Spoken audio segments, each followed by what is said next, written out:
Hoy nos visita Benjamín Coug, él es educador de la Procuraduría de los Derechos Humanos en Poptún, en Guatemala, y con él vamos a charlar sobre violencia sexual y embarazo adolescente, un problema que presenta cifras realmente alarmantes en este país y que además refleja profundas desigualdades y desafíos estructurales. Bueno, Benjamín, muchas gracias por tu tiempo hoy, por reservarnos esta hora o lo que dure esta conversación. Tenía muchas ganas de esta conexión Guatemala-España para poder escucharte, así que gracias de verdad. Es un gusto estar nuevamente aquí platicando, dialogando, reflexionando contigo. Es un enorme gusto. Aquí estoy a la disposición. Ahora que decías Benjamín de nuevo, quiero explicar antes de la conversación para la gente que vaya a ver esta entrevista que nos conocimos, compartimos un espacio radiofónico en Guatemala ahora un mes aproximadamente. Bueno, compartimos. Yo estuve aprendiendo y escuchando las reflexiones muy interesantes de Benjamín en el mismo espacio radiofónico.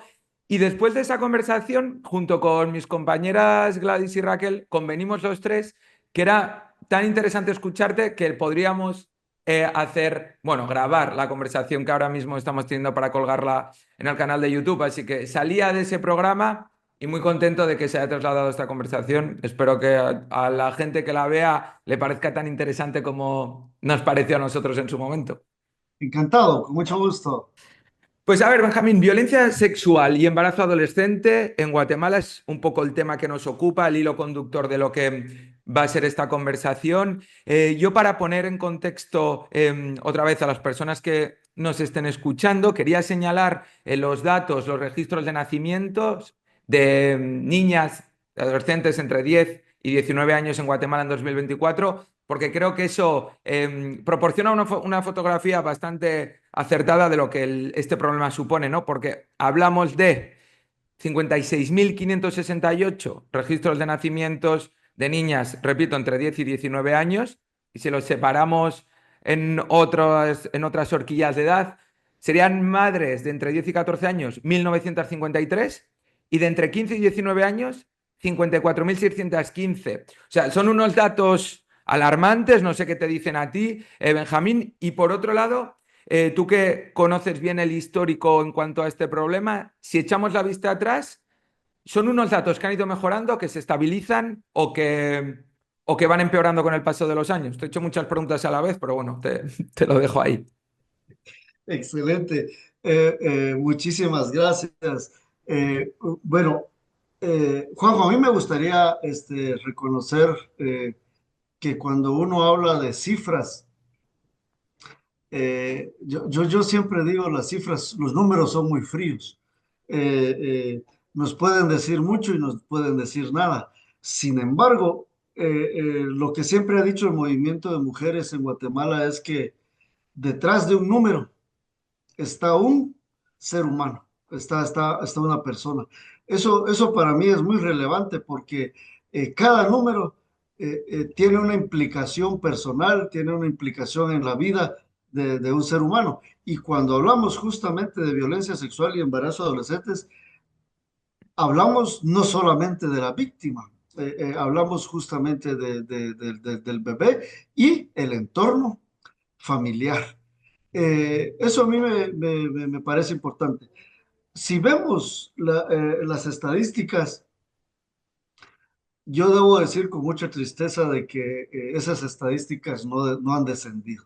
Yeah. Eh, eh, es más, hay periodos, como bien lo discutimos en ese programa radio, en COVID, por ejemplo, vimos que el encierro lo que hizo fue catapultar esas contradicciones históricas y esos hilos que permiten estos números que se dispararan, básicamente al estar las niñas encerradas en su círculo familiar.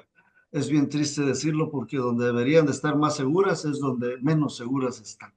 Entonces, los números no han cambiado mucho. Esa es una cosa que hay que admitir. Y dentro de las reflexiones que hacíamos el otro día es, bueno,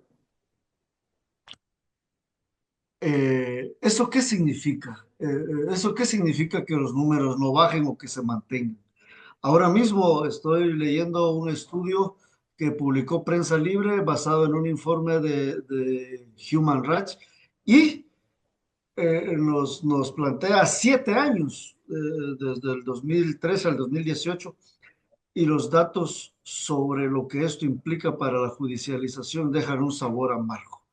Es decir, yo sobre eso sí me gustaría que pudiéramos profundizar, pero los datos están ahí muy fríos, casi la audiencia debe saber que en Guatemala un embarazo menor de 14 años per se, por ley, es delito de violación, y ahí los datos nos están diciendo que tenemos sentencias condenatorias, ¡guau!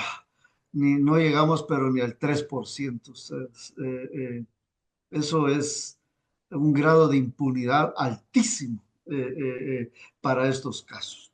Claro, Benjamín, porque tienes toda razón, los datos al final sí que son muy fríos, pero el matiz que ahora comentabas de que no hayan descendido esos números, más lo que estás explicando de el bajo porcentaje de sentencias condenatorias, a mí la pregunta que se me desprende es, no sé si es como palabras muy gruesas lo que voy a decir, pero ¿existe entonces en Guatemala o en ciertas zonas de Guatemala una violencia sistemática contra las niñas y adolescentes? ¿Eso se puede decir?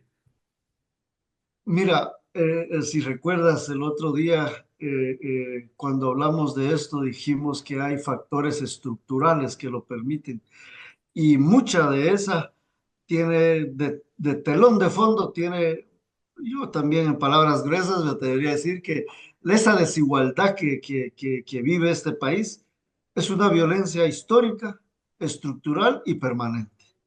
Ese es el telón de fondo sobre el cual uno de esos indicadores son esos números que estamos hablando y que se reflejan desde mi punto de vista. Yo lo decía, en Guatemala los informes de desarrollo humano indican que si hay una figura donde la interseccionalidad de violación sistemática de derechos humanos se configura, es alrededor de la niña indígena. Eh, Porque es indígena, porque es mujer y porque es niña. Y a esto, sin lugar a dudas, vamos a encontrarle que los altos porcentajes de pobreza y pobreza extrema radican justamente en esta interseccionalidad. Hay algo que aquí nosotros provoca mucha roncha. En este telón de fondo también hay que colocar un sistema patriarcal muy rancio, muy conservador, eh, muy violento. Este, sobre ese telón de fondo, entonces tenemos que reconocer que esos números, para mí, yo que estoy en una institución que tiene que ver con derechos humanos, después, yo ya casi estoy cumpliendo los 20 años en esta institución, y yo recuerdo, yo mismo he trabajado esta temática casi desde que empecé. Yo veo con mucho dramatismo porque las preguntas que algunos me dicen, mira, pero hay que reconocer que probablemente que se mantengan esos números se deba a que hay más conciencia en atreverse a denunciar. Ah, puede ser. Incluso algunos dicen de que sobre cada denuncia pesan otras tres que no se denuncian. Es decir, si estos números de por sí ya nos escandalizan, si lo miráramos más a fondo, hay casi por tres que no llegan a Ya. denunciar. Entonces, yo me atrevería a decir, Juanjo, de que el reto para este país es enorme. Es enorme. ¿Y sabes por qué? A veces me dicen, es que eres muy pesimista, Benjamín, no ves las cosas buenas que yo reconozco que hemos avanzado como país. Y, por ejemplo, en la legislación, pero cuando ves estos números de escasas sentencias condenatorias, tenemos que desmenuzar qué está pasando ahí. Y, por ejemplo, voy a darte un dato. Este gobierno actual acaba de actualizar los mapas de pobreza. Incluso hizo un ejercicio por medir la desigualdad más allá del concepto, digamos, de los ingresos. Y yo tengo que decir, yo los he consultado, los mapas de pobreza los presentaron casi a finales del año pasado, y los ves con los mapas de pobreza la ENIGFAM, por ejemplo, aquí hubo un sociólogo guatemalteco que hizo una comparación valiosísima que se llama Guatemala, un edificio de 5 niveles, donde en el 2002, esos datos del 2002, con los datos de 20 años después, no han cambiado. Porque, Benjamín, antes de ir a la educación, sistema legislativo y, bueno, entrar en eso en profundidad, que creo que es fundamental para entender el problema, mencionabas una sociedad patriarcal y rancia. Claro, ¿qué papel juegan los hombres en todo esto en Guatemala? ¿Es una conversación incómoda para los hombres? En el seno de la familia, hablo a grosso modo, en las familias, los hombres, ¿tú has visto diferencia, vuelvo a lo mismo, respecto a años atrás en cuanto a la implicación de la erradicación de este problema? O como también comentamos en su momento en Guatemala, que incluso en las propias comunidades cuando una niña de esta edad se quedaba embarazada, se ponía en tela de juicio que hubiese sido una agresión, porque igual la niña había querido mantener esa relación sexual, ¿no? Que se desprende ese discurso. Entonces, dejando un momento al lado las mujeres, los hombres, que claro, que tienen que tener un peso específico en este cambio, ¿cómo están viviendo esta realidad o cómo lo percibes tú? Mira, a mí me gusta abordar esto y un día un grupo de señoras me dijo, mire, profe, me dice, es muy lindo lo que usted nos está diciendo, pero yo creo que usted se lo tiene que ir a decir a los hombres. Y les tomé la palabra. Organicé un ciclo de conferencias con un grupo de hombres en una comunidad que no es ni totalmente rural ni indígena, sino que es semiurbana. Y de las anécdotas que yo debo de contarte en esa reunión, es que uno aprende también, digamos, de esta realidad. Eh, Abordé la misma temática con hombres. Y los hombres que me dijeron, incluso 3 hombres jóvenes, esto es bien interesante, 3 hombres jóvenes se salieron de la reunión, Ujú, literalmente incómodos, se salieron y dijeron, no, nosotros nos vamos. Eh, los hombres maduros, adultos, recuerdo que me dijeron, mire, profe, me dice, es que eso es lo que pasa cuando uno permite que la mujer se le monte encima, decía, porque yo les conté un caso para provocarlos de que yo sí debo de reconocer que las estadísticas en Guatemala lo dicen clarito. El principal agresor es el hombre. ujú, Está muy, muy claro. Eso no esconde de que no hay agresión en las mujeres, por favor. Este fenómeno es bien interesante abordarlo desde esa perspectiva, pero las estadísticas otra vez nos vuelven a decir que en un 88% los agresores son el hombre, ujú. somos nosotros, es nuestro género. Entonces, por favor, eh, eh, en ese tema, yo voy a decir algo más doloroso, es que tal vez para nuestra audiencia, yo quiero hacer un matiz para que se comprenda. No estaba tipificado el delito de violencia sexual hasta los 14 años, eso era unos 12 años aquí en Mm, Guatemala. Ahora bien, ¿por qué es importante hacer este matiz?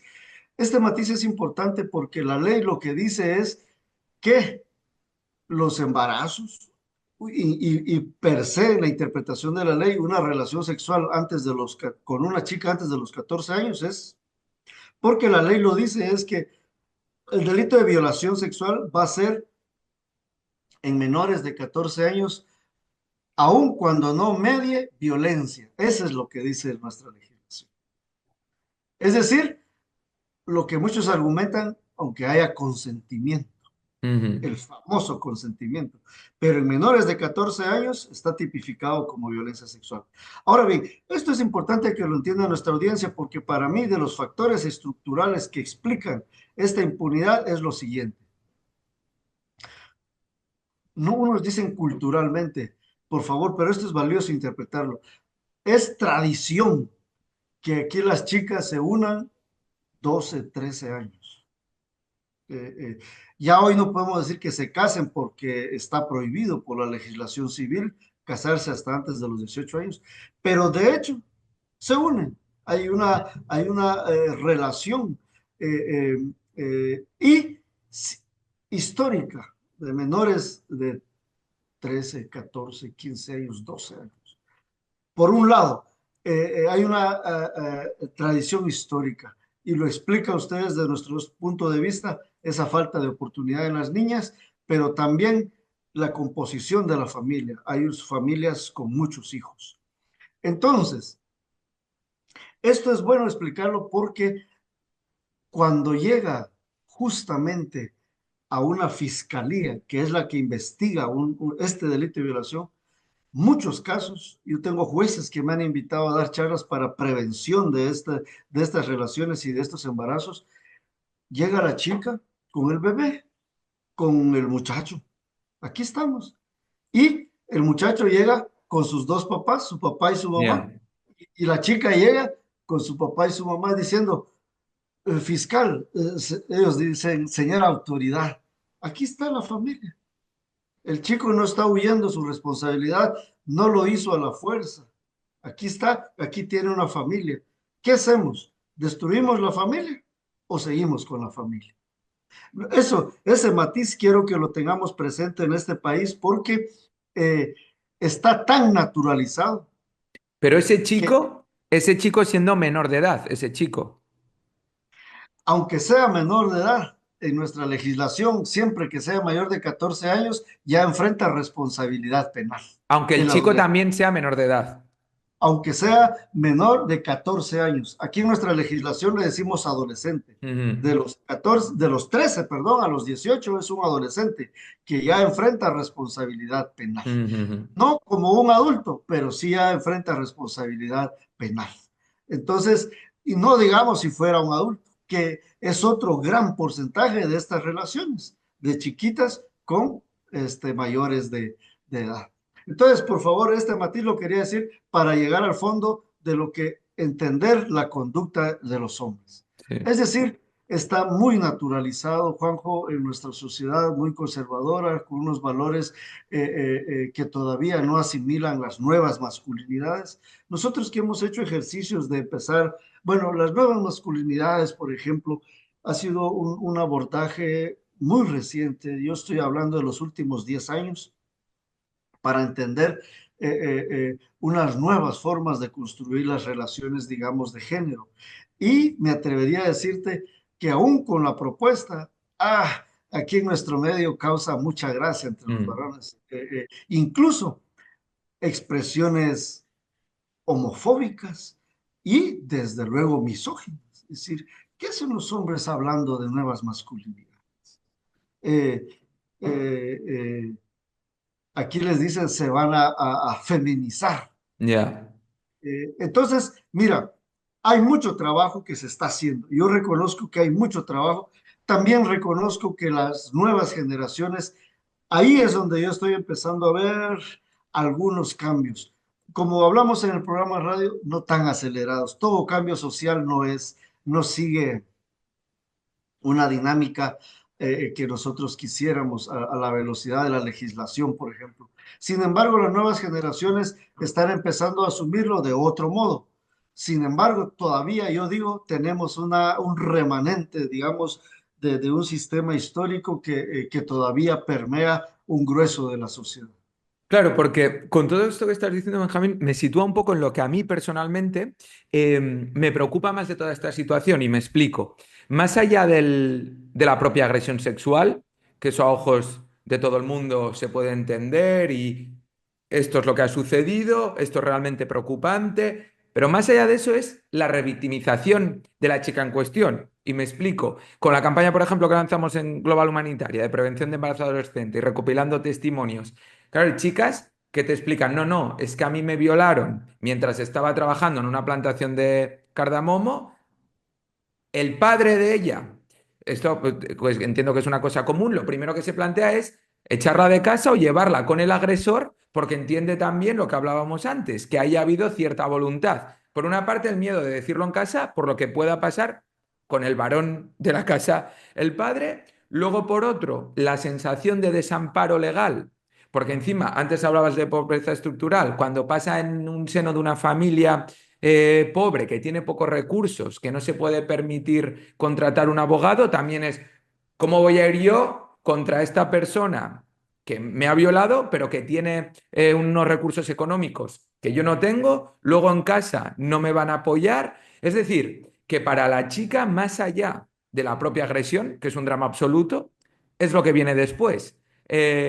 No sé si ese trabajo también de educación integral, que también mencionamos en su momento, de hacer ese trabajo en las comunidades, aparte de que la gente o las víctimas crean que hay ciertas garantías legales en cuanto que tú puedas denunciar y que no pases por un proceso que va a ser durísimo para ti, que como digo, te va a revictimizar y que encima llegue a nada.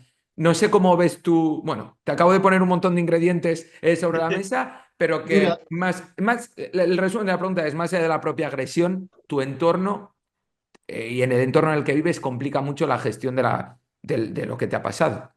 de hecho, digamos que el perfil de las víctimas, el perfil de las víctimas reúne todas estas características que hemos estado hablando. Es decir, eh,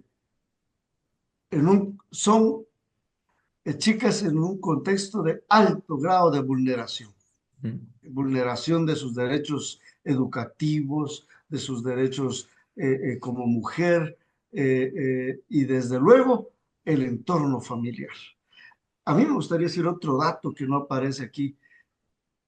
Los agresores sexuales en un alto porcentaje, y la legislación por eso avanzó muy rápidamente, provienen del entorno familiar. Provienen del entorno familiar, es decir, tíos, abuelos, Mm. padrastros, propios padres biológicos, autoridades religiosas, hemos encontrado en varios casos. Es decir, cuando te enfrentas, ves un sistema cerrado de dominio masculino, por decirlo de algún modo, en la que las oportunidades de la chica están en unas desventajas enormes, enormes. Yo creo que la principal conclusión, digamos, de la impunidad para los casos de violencia sexual en menores es que aquí le llamamos justicia especializada, pero la justicia especializada está está en las cabeceras departamentales. Tú que conoces ahora el Petén y sabes que Poctún de la cabecera departamental, siendo Poctún la cabecera municipal, está a hora y media, 2 horas, más o Mm. menos, gastarías para ir a una audiencia y hay que reconocer Ya. que no va a ser una audiencia. Y la chica no va a ir sola. Nosotros yo tuve la oportunidad de acompañar en varias notificaciones. Mi esposa es secretaria de un juzgado de paz a ir a verificar las medidas que quedaron. La conclusión en todas fue de que abandonaron el proceso por una sencilla razón. ¿Con qué dinero vamos a ir, profe? Si solo no podemos? Y regularmente la chica no va a ir sola, tiene que ir con alguien acompañado. Porque, Entonces, perdón que te corte muy, muy rápido, Benjamín, para que la gente de España que lo esté viendo lo entienda, lo que se refiere Benjamín es que las distancias en esas zonas, en las comunidades más rurales, en muchos lugares no hay carreteras como tal asfaltadas, son caminos, más la propia distancia complica mucho el traslado a los núcleos urbanos donde se van a desarrollar esas audiencias. Entonces, por eso dice Benjamín que eso también es un punto que hace que la gente no siga con los procesos. desde luego, y es estructural, la pobreza y la concentración de los servicios del Estado. Eh, Son dos cosas estructurales. Y bueno, y si a eso le agregas el tema del idioma, hay que reconocer de que en un alto porcentaje de las víctimas provienen del mundo rural e indígena. Eh, y justamente ahora va a haber una discusión en las redes aquí en la que promueve el Ministerio Público, que es el ente de la investigación penal, que va a plantear el tema de las buenas prácticas visto desde la, eh, eh, nosotros aquí le llamamos la adecuación cultural, es decir, desde esta realidad de plurilingüismo y de esta realidad de diversidad cultural.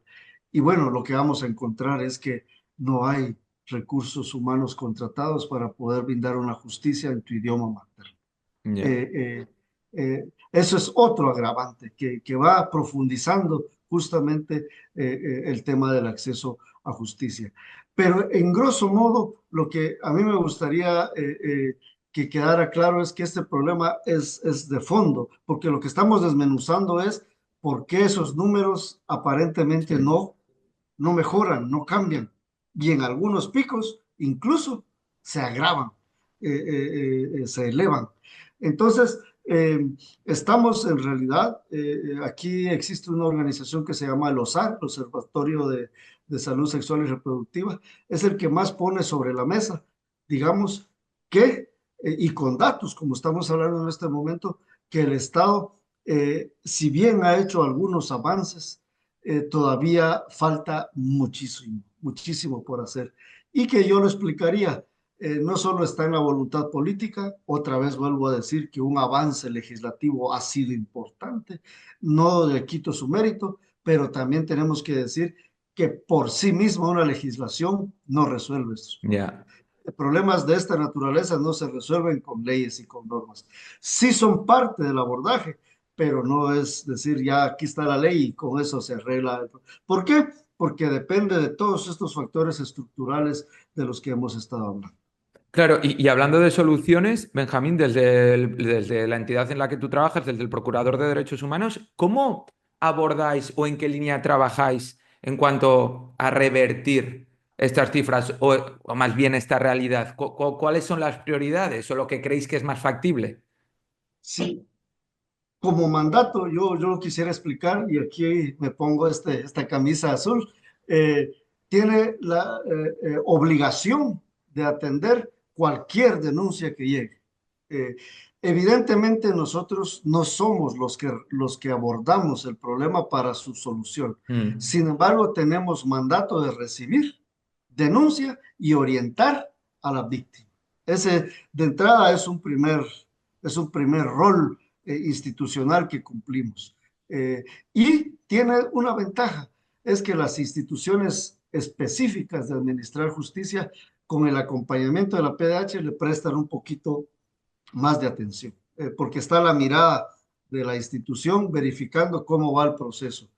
Digo que no es suficiente, pero al menos hay una mirada institucional ahí que está viendo qué está pasando con el caso que entró por la Procuraduría de los Derechos Humanos. Ese es, digamos que es un abordaje de defensa de derechos. El otro abordaje que hacemos nosotros es la supervisión de la administración pública. Algunos nos dicen, es que ustedes solo viven señalando las falacias. Sí, perdón, las falencias. Sí, pero es que eso es lo que la ley nos dice, que pongamos el dedo donde está fallando el sistema, donde está fallando la institucionalidad. No es agradable, totalmente de acuerdo, porque a nadie le gusta que le digan dónde está fallando y qué hace falta que hacer, pero la ley nos permitió ese chance de señalar dónde hay que mejorar y como consecuencia emitir recomendaciones. Eso es lo segundo y hasta ahí podemos llegar como ya. institución. Y bueno, lo tercero tiene que ver con el trabajo propiamente educativo. Y mira, si algo hemos aprendido nosotros en el tema educativo es que es una tarea de largo plazo. Es una tarea de largo plazo y que desde luego debe de estar involucrado diferentes actores. Con Global Humanitaria, aquí con ustedes, hemos entendido, por ejemplo, que trabajar en las escuelas no solo es con los niños y las niñas, Mm. hay que trabajar con los docentes. Y los docentes nos dijeron, ojo, aquí hay que involucrar a los padres de familia. Entonces, cuando ves este abordaje, digamos, te das cuenta de que la prevención, que es el núcleo del proyecto educativo, y el empoderamiento, que para mí son yo le llamaría dos de los pilares de lo que podemos hacer con educación, es decir, empoderar para prevenir. Creo que es el proyecto, nosotros le apostamos mucho a eso y creemos que prevenir y empoderar con los niños es valioso, pero también con la comunidad educativa en su conjunto. Y ahí hemos tenido experiencias buenas y experiencias tristes. Claro, porque ahora hablando de educación, Benjamín, yo recuerdo, se me quedó grabado de nuestra conversación anterior, que tú explicabas en cuanto a un plan de educación sexual integral en las escuelas, haciendo referencia a lo que hablas ahora, que desde sectores conservadores del país no lo veían con buenos ojos, que eso se implementase. Sí, Eso es mira, así. eh, somos un país en la que ya hay varios países en América Latina que tienen una ley de educación integral en sexualidad. Es decir, han legislado en función de atender esta especificidad. Con nosotros no ha avanzado esa ley. Tenemos leyes específicas en las que sí mandatan abordar la educación integral en sexualidad. Ahí mencioné yo varias, la de ley de población, la ley de VIH y personas con VIH, la ley de acceso a métodos de planificación familiar, la ley de maternidad responsable. Por ahí aparecen en unos artículos la obligación del Estado de brindar información y educación integral en sexualidad, pero no hay una ley per se. Y cuando, por ejemplo, hace 3 años, apenas hace 2 años, incluso hay dos iniciativas de ley que han avanzado en la primera lectura, pero hasta ahí se quedan porque entra a funcionar la maquinaria. Yo lo debo decir con todo respeto, sabemos que existe la libertad de religión, pero las estructuras institucionales en Guatemala de las religiones sí se han posicionado abierta y públicamente, ahí están sus comunicados, oponiéndose a una ley de educación integral en sexualidad. Esto no es algo que me invento yo desde una postura ideológica, sino que está ahí muy claro en sus comunicados en cómo se han posicionado. Incluso hay unas, yo les llamo una contraofensiva, proponiendo una legislación en la que justamente se legisle para que abiertamente no se incluya educación integral de sexualidad en los textos escolares y ahora justamente el ministerio para este año tuvo que subir a su plataforma todos los contenidos educativos porque vimos que hubo toda una campaña sistemática para evidenciar que se está colocando ideología de género, se está Bien. colocando cosas que no deben de ser ahí en los contenidos educativos y el ministerio salió a la defensa diciendo que efectivamente ahí están los contenidos y pueden revisarlos si se está haciendo eso. Es decir, hay campañas que buscan revertir lo que se ha avanzado en grosso modo con legislación en particular. Entonces, lo quería decir para que tengamos dimensión Sí. digamos, yo les llamo de las luchas, no solo sociales, políticas, es legislativas, que hay que se están haciendo ahora justamente yo sí creo que el enfoque de derechos humanos, y ahí lo debo decir con absoluta claridad, obliga al Estado. Tiene obligaciones no solo con los instrumentos internacionales en materia de derechos humanos, sino que justamente con nuestra legislación y la constitución política. Sin embargo, debemos de reconocer que no todos los sectores sociales vibran en esa misma dirección, digamos, de mejorar las condiciones de vida, en este caso, de la niñez y la adolescencia. Claro, entonces nos encontramos o os encontráis varios obstáculos, porque hemos hablado de las propias instituciones, de la propia ley, de la idiosincrasia del país en cuanto a una sociedad muy patriarcal, del entorno rural, de la imposibilidad económica para, hablábamos, de mantener los procesos judiciales. Con todos estos obstáculos, ya te pregunto ya a ti de manera personal, ¿por dónde crees que se puede atacar más fácil y empezar a atajar esta problemática? Porque uno cuando lo ve desde fuera, hostia, esto va a ser complicado. Sí, mira, a ver, eh, en este mismo tema, el MIDES, es el Ministerio de Desarrollo Social, tiene un programa para atender a las chicas que han sido abusadas sexualmente, menores de edad. Y cuando revisa las estadísticas, son similares a la de justicia. Este es el grosso de casos y este es el grosso de atención del Estado. Porque un requisito principal, dice, es que para que una chica pueda acceder, uno, no esté judicializado su caso, es decir, ya haya un proceso judicial que se esté ventilando. Mm, Cuando te he dicho de que justamente hemos visto muchas desestimaciones. Aquí en nuestro caso, la desestimación que hace el Ministerio Público es por una razón, no hay evidencia suficiente. ya. Esto es bien lamentable y que un juzgado ya en una segunda fase diga, lo archivo porque no hay suficientes elementos. Entonces, te das cuenta de la profundidad. Lo mismo pasa con el MIDES, es decir, pide de que no esté conviviendo con el agresor sexual, cuando ya expliqué cuál es la naturaleza de muchos de estos casos. Entonces, tu pregunta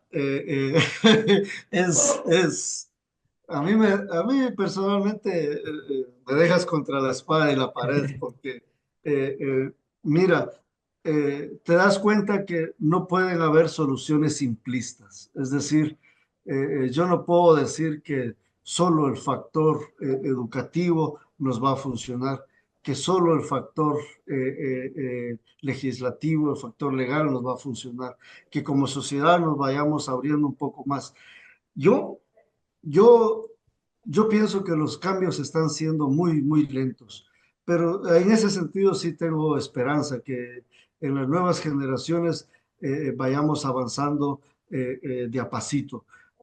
Si bien nuestros datos, si bien nuestra realidad sigue siendo espantosa, otra vez los números son fríos, pero nos vuelven a decir nos sirven para establecer cuánto hemos avanzado, pero también cuánto nos falta por hacer. Entonces, yo muy humildemente, tal vez voy a plantear algunas cosas que, grosso modo, también ya están haciendo las instituciones que desde sociedad civil empujan. Yo creo que el hecho de insistir nuevamente, porque te voy a decir algo, hace 20 años, cuando no estaban estas leyes, ¿cuál era la premisa básica? No solo para el tema de violencia sexual en niñez y adolescencia, sino para el caso de mujer. No, no, no, no. Eso es el ámbito privado. El Estado no tiene ahí que meter sus manos. Eso que se quede ahí en las cuatro paredes del hogar. El Estado, no, no, no, no, nada con eso. El logro que hemos tenido en los últimos 30, 25, 30 años ha sido eso, de sacar esta problemática Ujú. del ámbito privado al ámbito de las políticas públicas y decir, es un asunto que le corresponde al Estado. Antes, para darte un ejemplo, ¿qué decía nuestra legislación y nuestra práctica social? Hubo violencia sexual, que se vaya a vivir con el agresor sexual. Y Es terrible eso. el Estado lo sancionaba casándolos. Hoy eso ya no es posible. Claro, es Eh, que eso eh, además es una doble condena para la chica. Sí, Terrible. cuando vemos todos los casos de vida, notamos la tragedia de lo que esto implica.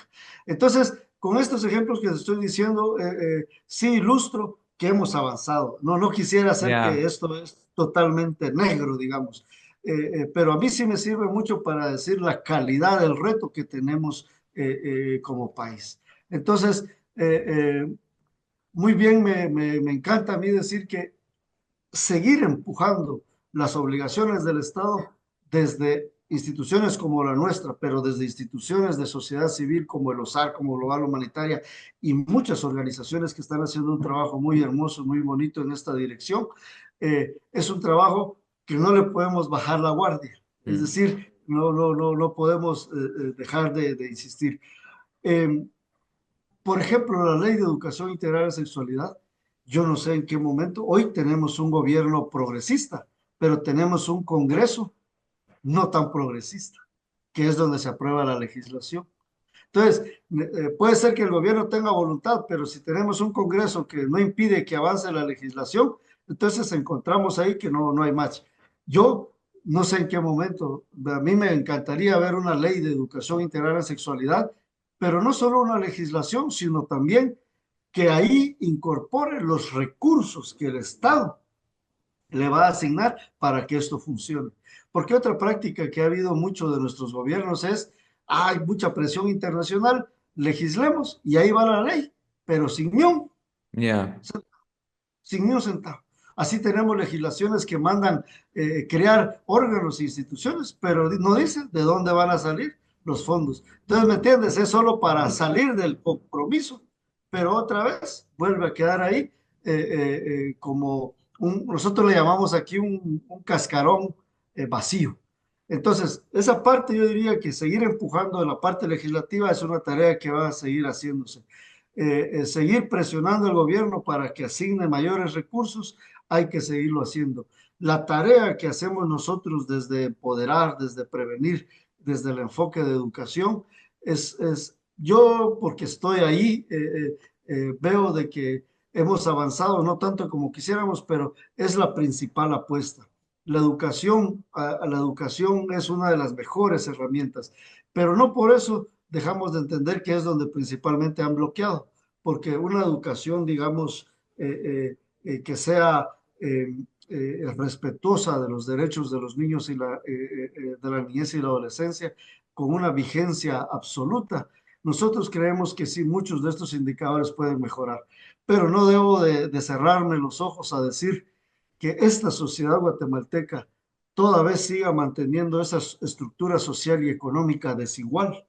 Esa va a seguir siendo la principal violación a derechos humanos, una violencia estructural en la que, digamos, un grueso de la población no tiene acceso ni las garantías de sus derechos humanos fundamentales. Esa es la tarea más grande ahí arriba que tiene su impacto en la tarea más específica de lo que estamos hablando acá.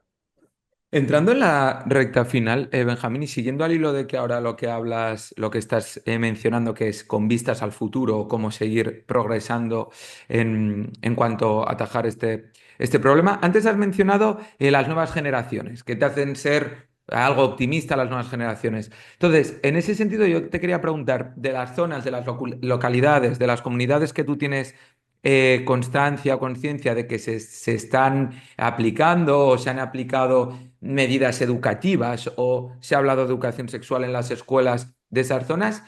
¿A ti cuál es, o sea, qué palpas en el ambiente en cuanto a cómo lo reciben ellas y ellos? ¿Están abiertos y abiertas a recibir esa educación? ¿Ves un cambio en cuanto a los que no respecto a los que no lo han recibido? Y ya la última pregunta de ¿o están también acostumbrados y acostumbradas a que niñas de 13 años, 14 años se queden embarazadas? Un poco como lo ves en este nicho. Mira, yo te voy a decir algo con el tema. Ahora todos sabemos que es un lío legal, así le decimos aquí. Entonces, pero no todo mundo quiere abrir su boca para presentar una denuncia. Hay algo que yo no hablé en el tema de la impunidad, es el tema del miedo. Es decir, somos una sociedad, el miedo, ¿qué es lo principal que hace? Es inhibirnos, es de algún modo reforzar la naturalización de estos problemas. Por ejemplo, en la escuelita donde estuvimos trabajando, dos maestras se acercaron a presentarme denuncias anónimas y me dice, pero lo queremos hacer anónimo, profe, Mm. porque nosotros no queremos problemas. Mira, la ley dice que todo empleado o funcionario público, si conoce de un ilícito, tiene obligación de denunciar, porque si no cae en el delito de omisión de denuncia. Pero, pero mira, nosotros somos una institución que tenemos el 1555 para aceptar denuncias anónimas. De ahí las otras instituciones no te aceptan denuncias anónimas, Sí. tienes que identificar. Entonces, ¿qué me dicen a mí los empleados públicos? No, profe, si queremos hacer denuncia, el 1555 mejor, pero no queremos aparecer nosotros. Esto ¿qué te dimensiona, Juanjo? Es decir, hablar del miedo es otro de los indicadores valiosísimos. Y conozco mucha gente buena que ve la injusticia, pero dice, yo no quiero meterme en problemas. Entonces, la calidad de los retos que tenemos son enormes. Yo conozco padres de familia, y siendo profesionales incluso. Te voy a hacer te quiero plantear algo muy concreto que hicimos con Global. Me invitaron a abordar un módulo de un diplomado que da el Ministerio de Educación a sus docentes. Y la pregunta que les dije, ustedes además de ser docentes, son padres de familia. Cuéntenme concretamente a sus hijos cómo les enseñan educación integral en sexualidad. Los saqué de su camisón de docente y les puse el camisón de padres de Sí, familia. Mira, yo tengo que decirte esta cosa. No lo hacemos, profe. Todos se callaron. No lo hacemos. ¡Wow! Si hubo una o dos o tres que levantaron la mano, fueron maestras y las entiendo. Son las mamás que más o menos le hablan a sus hijas de la menstruación. De ahí, yo quise extraer experiencias muy puntuales de cómo sientan a sus hijos a explicarles y hablarles. Y lo reforcé con unos instrumentos que también trabajamos con los básicos, con Global, aproveché para hacer las preguntas. Y cuando me regresaron las respuestas, preguntas bien sencillas, Juanjo. Los papás de tus papás le preguntaron a los adolescentes qué les dijeron. Y ellos dicen, no, ni siquiera podíamos hablar de esto. Ahora, tus papás, ¿qué creen que es importante que aprendas en la escuela de la educación integral? Yo recuerdo unas preguntas de todo, dice. Pero, ¿qué es de todo? Hasta en el lenguaje uno se da cuenta que hay una forma de ni siquiera abordar, ni siquiera decir sí, a sí. las cosas por su nombre. Entonces, yo te estoy diciendo que el reto que tenemos es enorme. Evidentemente los maestros mismos dicen, de acuerdo, entrémosle. Y yo recuerdo que algunos maestros me dijeron, mire, profe, nosotros lo hacemos, pero nada como que venga alguien de afuera a decirlo. Dice. Mira, es una forma muy sutil de querer. Aquí le decimos zafar responsabilidad. Mm. Pero para decirte que esa es la calidad de los retos, conocemos mamás que saben que sus hijos están siendo abusados, pero guardan silencio porque es el principal proveedor económico. No, guardan silencio Sí, y sí. en este sentido se convierten en cómplices. Eso es de lo más trágico, que a la hora de abordarlos de educación, es un reto enorme. No es fácil decir, desde mi punto de vista, decir que esos casos solo los vamos a arreglar con ir a informar y empoderar.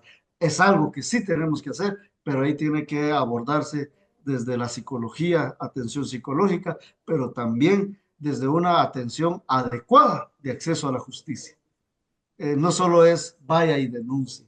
No, no, no. Eso para mí es lo más fácil de decir, pero a los que están en el problema es de lo más difícil de aceptar.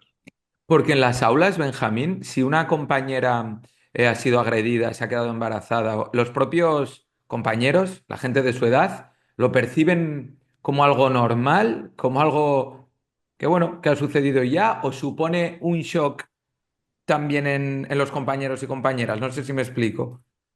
Mira, eh, de entrada, la mayoría abandona la escuela. Incluso el programa del MIDES iba orientado a que no dejen la escuela. Y algunos programas que están apoyando ONGs también van orientados a que de entrada no dejen la escuela. Pero el principal efecto es abandonar la escuela. Eh, es muy difícil que una chica embarazada diga voy a continuar la escuela. Va, porque ya sabes qué es lo que va a pasar en casa. En casa va a ser, es una bomba. Mm. Va a costar mucho que se asimile.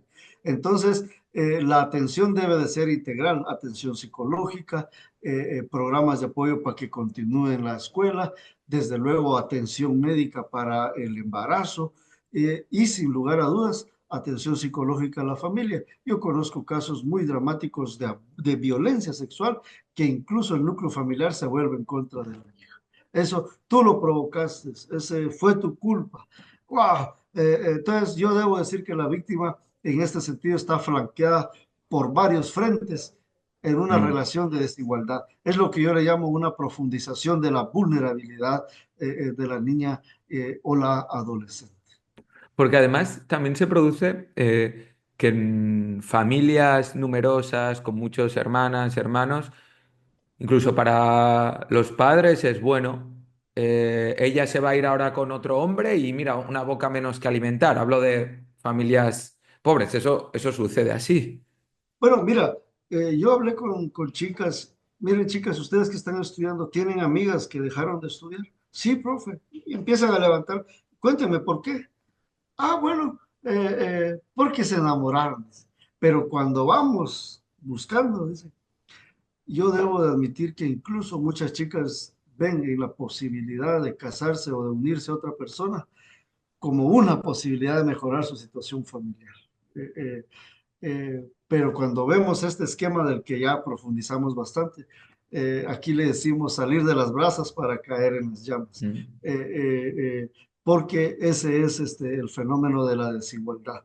Entonces, la pobreza es profunda.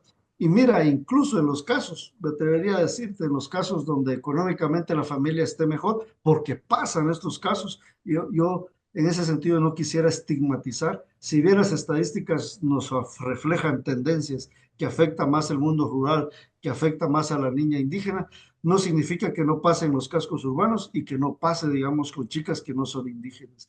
No es para estigmatizar. Ya. Para lo que sí nos sirve estos reflejos de lo que estamos hablando es para demostrar que sí hay un perfil de víctima con un perfil, digamos, histórico y estructural, básicamente. Yo, Benjamín, ya viendo la hora, quería aprovechar ya lo último para cerrar, para cuando la gente pregunta, bueno, ¿y cómo colaborando con una ONG, ya no digo global humanitaria, con la que sea, yo ayudo a la prevención del embarazo? A mí la respuesta es para de verdad que tú me añadas tu punto de vista. La respuesta que a mí me sale sola, que es así, pero no sé si tú tienes algo más que decir, es porque la vas a mantener en un ámbito escolar. Por ejemplo, va a seguir yendo a clase, eso le va a permitir, con tu ayuda, ir a clase y igual acceder a unos estudios superiores que la alejen de, pues antes hablamos de plantaciones de cardamomo, de ir a trabajar siendo niña o tener unos conocimientos suficientes para conocer tus derechos, la ley. O sea, hablo de cómo canalizar esos recursos a llevarla a una educación que le permita, bueno, tener unas herramientas que le alejen de ahí. No sé tú si también tienes algo que agregar a esto. Mira, quiero plantearte otra cosa que no abordé para que notemos la dimensión. Es el tema de la migración. Mira, el tema migratorio en nuestro país en los últimos 10 años, mira, impactó enormemente. Nosotros le llamamos la quinta oleada migratoria en este país, que básicamente es de reencuentro. Es una migración con un perfil de reencuentro con sus familiares en Estados Unidos principalmente. Mira, los, ¿qué significa la educación, Juanjo? Esto es muy valioso. Eh, los propios profesores, padres de familia, en el caso de los chicos, estoy hablando de los varones, están diciendo, no puedo quedarme 15 años en el sistema educativo para poder acceder a mejorar mi condición económica. Ujú. Mejor me voy. No es de extrañar que las aulas ahora mayoritariamente sí lo estén aprovechando las chicas. Eso es un dato empírico, yo lo veo en mis listados de asistencia. Estoy viendo una mayoría de asistencia de las niñas y las adolescentes a las aulas. Ahora bien, ¿eso es garantía? No es garantía. Y me quisiera explicar. El fenómeno que permite la expulsión de los chicos a los Estados Unidos es el mismo fenómeno que ha permitido que también se vayan niñas. Uno. Dos, la educación como motor de ascenso social ya no tiene el prestigio que lo tuvo, por ejemplo, en mi generación. Mi generación dice, vamos a estudiar para mejorar nuestra condición de vida.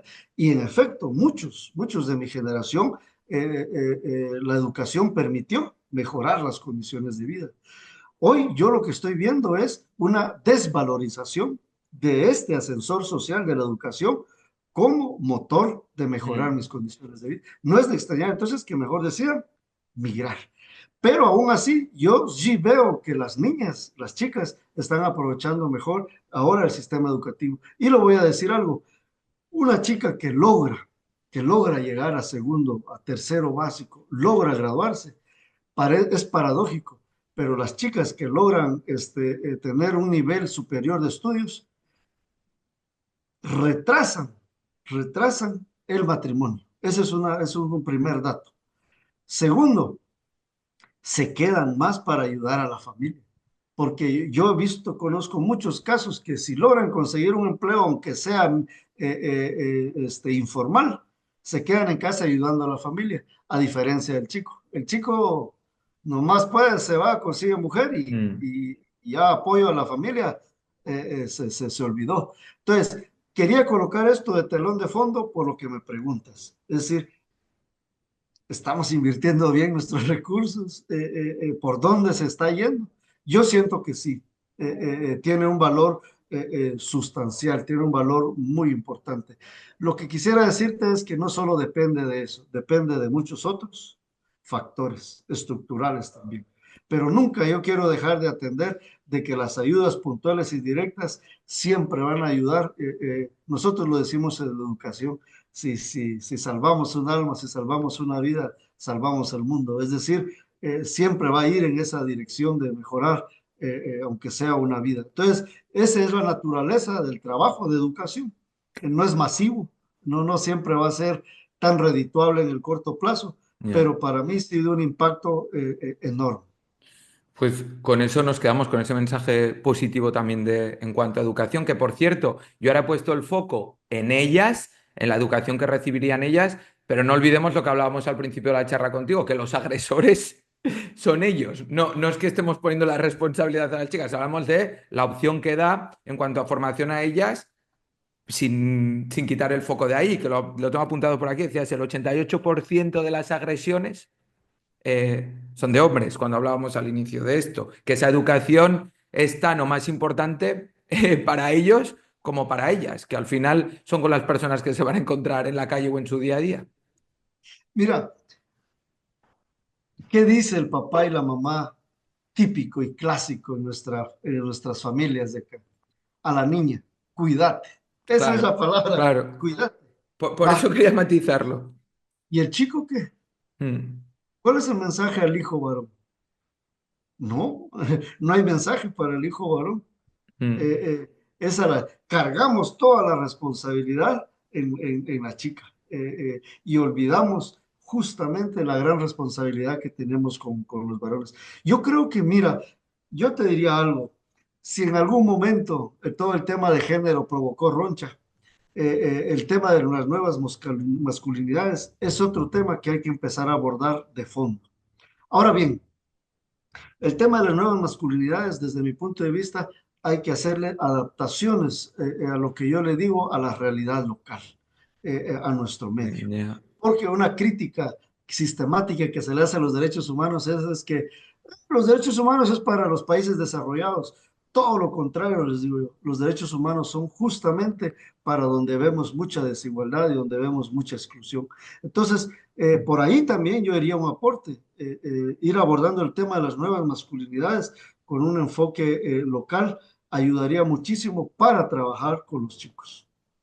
Es otro tema, es que, claro, he mirado ya la hora muchas veces, es que abriría un montón de temas contigo, Benjamín, porque es muy interesante escucharte, pero bueno, tenemos que cerrar ya, pero sí, sobre todo eso, que no quería, al final, por eso matizaba, que ahora lo has explicado tú muy bien, no ponerle la responsabilidad a ellas, que es que se tiene que hacer esa tarea con ellos especialmente para que tengan esa formación, ese respeto hacia las chicas con las que conviven. Oye, Benjamín, ha sido un placer otra vez. Espero que volvamos a hablar y que, no sé si el año que viene, para dejarnos un margen y aunque las cifras, como tú bien decías al inicio, son frías, pero que veamos igual si han descendido, si me explicas ciertos avances de aquí a, no sé, 12 meses vista.